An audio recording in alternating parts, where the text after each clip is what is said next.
एक बार एक बहुत बड़ा नेता एक साधु के छोटे से आश्रम में गया। वह साधु के बारे में बहुत सुना था, तो उसके मन में आया कि मैं एक बार जा कर के देखता हूँ कि लोग उसकी इतनी तारीफ क्यों करते हैं। जब वह उस आश्रम में गया तो वहाँ एक छोटा सा कमरा था, जहाँ पर एक कालीन बिछा हुआ था। वहाँ पर कुछ लोग नीचे बैठे हुए थे और साधु जी सामने बैठे हुए थे। कुछ सवाल जवाब चल रहा था। वह नेता उस आश्रम में आया और उस नेता के साथ में 4 बॉडीगार्ड भी थे और उसकी यह आदत थी कि जहाँ पर भी वह जाता था, लोग अपनी जगह से खड़े हो जाते थे और उसकी तरफ देखते थे, हाथ जोड़ते थे और सर झुकाते थे। लेकिन यहाँ पर ऐसा कुछ भी नहीं हुआ। साधु व्यस्त होने के कारण उसकी तरफ देखा तक नहीं। तभी नेता को लगा कि यह मेरी बेइज्जती है और वह इस बात से गुस्सा हो गया। नेता ने थोड़ा गुस्से से साधु की बातचीत में काटते हुए कहा कि मैं आपसे कुछ कहना चाहता हूँ। साधु ने उसकी तरफ देखा और बोला, आप थोड़ी देर रुकिए, पहले मैं इनके सवाल का जवाब दे दूं, उसके बाद मैं आपसे बात करता हूं। तब तक आप अगर चाहे तो आप बैठ सकते हैं। बस साधु का इतना कहने की ही देरी थी। नेता का चेहरा गुस्से से लाल हो गया और फिर उसने अपना सारा गुस्सा उस साधु पर निकाल दिया। अभी तक वह नेता बहुत तमीज़ से आप कह करके बात कर रहा था, लेकिन वह तू तराक पर उतर आया। नेता ने उस साधु को कहा, तुझे पता भी है मैं कौन हूँ और तू किससे बात कर रहा है?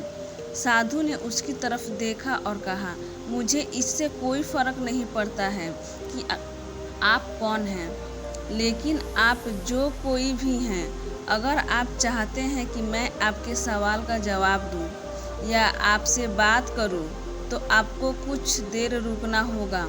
और साधु की यह कहते हैं नेता गुस्से से पागल हो गया और वही सबके सामने चीखने चिल्लाने लगा, अब मैं तुझे तेरी असली औकात दिखाऊंगा। तूने मुझसे पंगा ले करके ठीक नहीं किया। मुझे पता भी है मैं तेरे बारे में क्या सोचता हूँ। साधु ने फिर से नेता की तरफ देखा और बड़े ही प्रेम से कहा कि मुझे इससे कोई फ़र्क नहीं पड़ता कि आप मेरे बारे में क्या सोचते हैं। आप जो चाहे वह मेरे बारे में सोच सकते हैं। फिर नेता ने उससे कहा कि तू चाहे सुनना चाहता है या नहीं, लेकिन मैं तुझे यही सबके सामने बताऊंगा कि मैं तेरे बारे में क्या सोचता हूँ। तू कोई साधु नहीं है, तू एक बहुत ही घटिया इंसान है। तू एक ढोंगी है, पाखंडी है और यहाँ पर जितने भी लोग बैठे हैं उन सबको बेवकूफ़ बना रहा है। तेरा बस एक ही मकसद है, इन लोगों की जेब में जितना भी पैसा है वह सब तेरे पास में आ जाए। तू अपने फ़ायदे के लिए इन लोगों का इस्तेमाल कर रहा है और अब मैं तुझे नहीं छोड़ने वाला हूँ। पूरी दुनिया के सामने तेरा पर्दाफाश करके रहूँगा। लेकिन इसके बाद इतना बोलने के बाद भी हल्की सी मुस्कान उस साधु के चेहरे पर बनी ही रही। यह देखकर वह और भी तिलमिला गया और उसने कहा, अब बहुत हो गया, अब मैं यहाँ 1 मिनट भी नहीं रुकने वाला। लेकिन अभी भी तेरे पास मौका है। अगर मुझसे माफ़ी मांगनी है या मुझसे कुछ कहना है तो कह सकते हो। इतना सब होने के बाद भी साधु के चेहरे पर एक मुस्कान थी और वह बिल्कुल शांत था।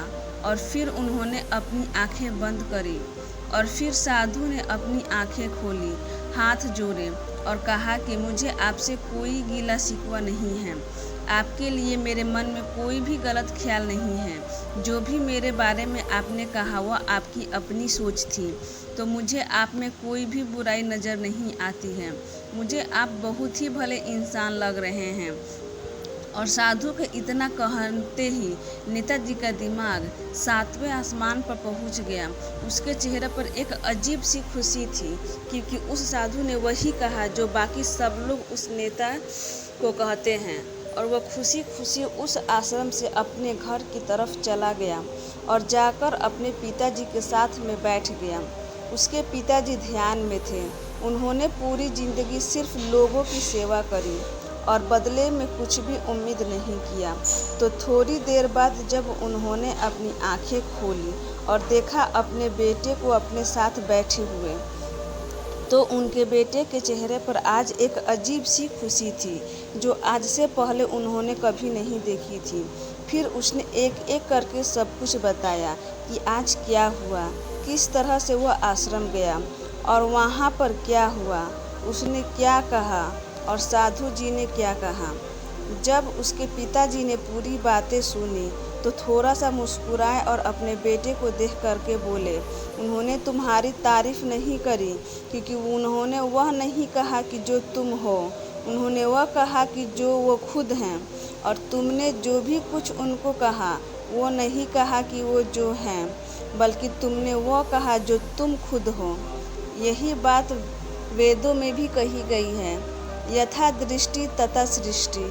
यह दुनिया तुम्हें वैसी नहीं दिखती जैसी यह दुनिया है, यह दुनिया वैसी दिखती है तुम्हें जैसे तुम खुद हो। जिसकी नज़र जैसी है उसके लिए यह दुनिया वैसी ही है।